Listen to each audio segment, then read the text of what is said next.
United airlines ವಿಮಾನ ತುರ್ತು landing ಮಾಡಲಾಗಿದೆ. ಎಂಜಿನ್ನಲ್ಲಿ ಬೆಂಕಿ ಕಾಣಿಸಿಕೊಂಡಿದ್ದರಿಂದ ಲ್ಯಾಂಡಿಂಗ್ ಮಾಡಲಾಗಿದೆ.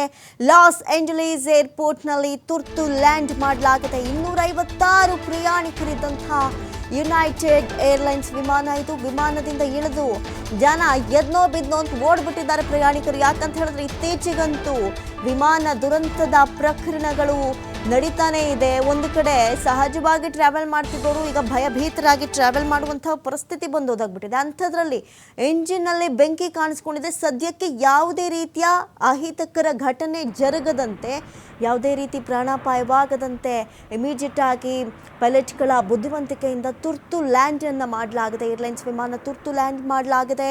ಬೋಯಿಂಗ್ 787-9 ವಿಮಾನವನ್ನು ತುರ್ತು ಲ್ಯಾಂಡ್ ಮಾಡಲಾಗಿದೆ. ಈ ಒಂದು ವಿಮಾನ ಬರೋಬ್ಬರಿ 256 ಪ್ರಯಾಣಿಕರನ್ನು ಹೊತ್ತು ಸಾಕ್ತಾ ಇತ್ತು. ಯಾವಾಗ ಈ ಒಂದು ಬೆಂಕಿ ಕಾಣಿಸ್ಕೊಂಡ್ಬಿಡುತ್ತೆ, ಬಹುಶಃ ಬೆಂಕಿ ವ್ಯಾಪಿಸ್ಬಿಡುತ್ತೆ ಅಥವಾ ವಿಮಾನ ದುರಂತಕ್ಕೆ ಈಡಾಗಬಹುದು ಎನ್ನುವಂಥ ಸಂದರ್ಭ ಏನು ಬಂದೋದಾಗಿತ್ತು, ತಕ್ಷಣ ಎಚ್ಚೆತ್ತುಕೊಂಡಂತಹ ಪೈಲಟ್ಗಳು ತುರ್ತು ಲ್ಯಾಂಡ್ ಮಾಡಿದ್ದಾರೆ, ಸುರಕ್ಷಿತವಾಗಿದ್ದಾರೆ ಎನ್ನುವಂಥ ಮಾಹಿತಿ ಸದ್ಯಕ್ಕೆ ಲಭ್ಯವಾಗ್ತಾ ಇದೆ.